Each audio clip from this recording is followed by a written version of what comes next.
but your eyes are really open when your legs are not. So when you're not infatuated by his peen, then you can see who he really is. Then you can realize that before you have a baby with him, before he knows where you live, before he done met your mama, and you can avoid a no good dude. Hey everybody, and welcome back to my channel. It's Janicia, and in this video, I want to give some tips about how to avoid no good dudes. Quick disclaimer, I usually talk to the ladies, so this video is about how to avoid no good dudes. But fellas, this video can apply to you on how to avoid no good women. Because there are a lot of no good dudes, as well as there's a lot of no good women. I'm not gonna act like women got it all together, because we don't. I know a lot of them. So this is more about how to avoid no good people. But because I like to talk to the ladies, we're gonna talk about dudes or whoever. Number one tip is, where are you meeting them at? I feel like a lot of people go to certain places and are surprised about what they get at those places. If you are meeting somebody at a club, at a lounge, at a day party, what do you expect? I just want to know.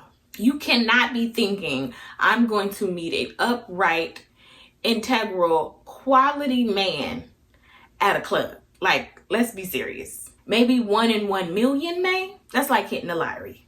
Do not fool yourself. Just as much as he should not expect to meet a quality woman at a club either. I'm not saying everybody who goes to clubs are bad people. I'm saying the type of person who normally goes to the club may not be the person that you want to be your husband. Not everybody there is just going because they like to dance and like music.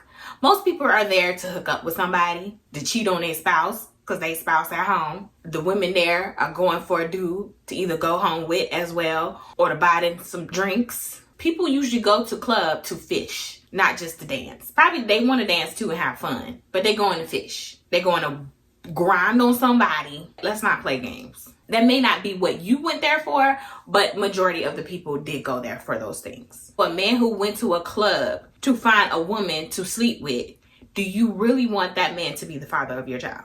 Because I'm wondering, do you expect him to be faithful? Not saying that he can't. I'm just saying the majority, the likelihood. And that also goes for dating apps. I'm not a fan of dating apps. I hate them personally. But if you do go on a dating app, don't go on the one that's known for hooking up.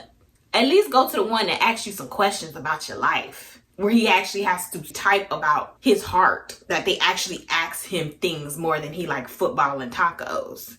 And he got some cute pictures. Like, find a more quality dating app than the average hookup one where you just swipe them because they picture. Okay, singleness can be quite a struggle, right? Sometimes you're tired of waiting on God, you're tired of waiting on having sex, and you're tired of all these thoughts going in your head that you're going to be alone. Why is everybody else in love and you can't find the right one? I understand what that was because I went through every single one of those challenges and God put me through. I learned so much along this journey and I want to share it with you. So I created a whole course for single Christian women who are ready for marriage and they need to navigate singleness. And what's different about this course is that we're doing it God's way. There's many other people out there who can teach you how to, you need to do this, you need to do that. But God has a specific way and order in which you can prepare your heart, your mind, your body, and everything for that right man. So I'm going to be real, I'm going to be honest, and I put it all in one course just for you. So if you're tired of struggling and you don't want to do this alone, go ahead and click the link down below in the description box and let's get back to the video.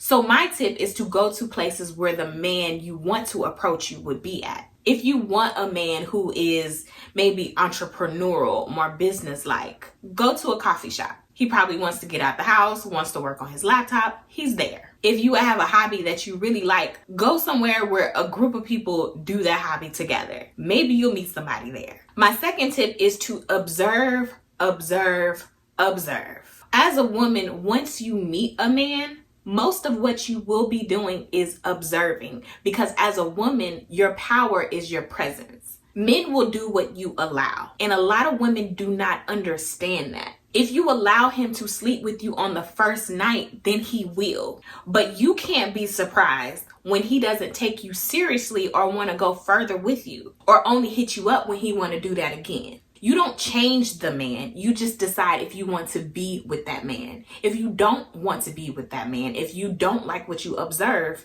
you leave. If you don't like it, get gone. If you do, you stay. Your power is not in being controlling. Your power is in your presence. You stay with what you agree with and you leave with what you don't. So my tip about observing the man is you need to observe him around his friends. You need to observe him around his family. Observe whether or not he lies to people, if he tries to get over on people. Does he help people? Is he generous? Is he kind to you? Is he kind to other people? Do people talk well of him? Is he a kind-hearted man? Or is he malicious and angry and selfish? How does he treat other women? All it is you need to be looking at. You need to be paying attention to, because he's showing you who he is. So you don't get with him and be like, you need to treat women better. And you need to stop lying to people. And you need to stop being selfish. You don't get in there and be like, I'm finna strip you of everything and change you.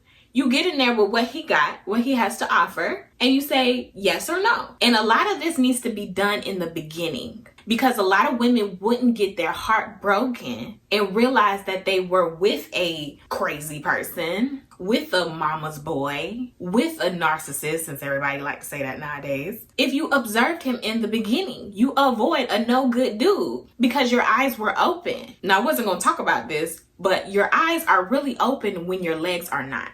So when you're not infatuated by his peen, then you can see who he really is. Then you can realize that before you have a baby with him, before he knows where you live, before he done met your mama, and you can avoid a no good dude. Women are not just peen mesmerized. Men get like that too. You can't see that she's very selfish and gonna take you for everything that you got because she put it on you so well. Then kind of like Samson and Delilah, you just all enthralled in her beauty and what she does to you that you can't see clear as day that this girl is no good. And she toxic. And she gonna pull you away from everybody and everything that you know. My next tip is to listen. So you observe with your eyes and see, but you listen to what comes out of his mouth. You listen to his morals, you listen to his values, you listen to his views on things. You can throw out questions about how does he think about things. Men usually test women, but women don't test men. Throw out questions to hear how he responds,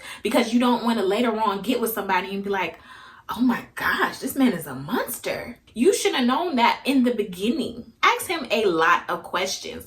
What do you think about polygamy? What do you think about this recent news event? What do you feel about the election? You're listening for his answer, but you're listening for the why behind his answer. And I say this to ladies, especially because men are called to lead the household. He's called to lead the family. How is he going to lead your family? How is he going to raise your daughter and your son? What are his morals and his values that he's going to be teaching your children? Because that's the man you chose. So having a child with a man is saying, I want to replicate you. I want mini-me's of you running around. If he a no good dude, you don't want mini-me's running around. So you need to observe and you need to listen. And you need to go to places where men with those values and morals hang out.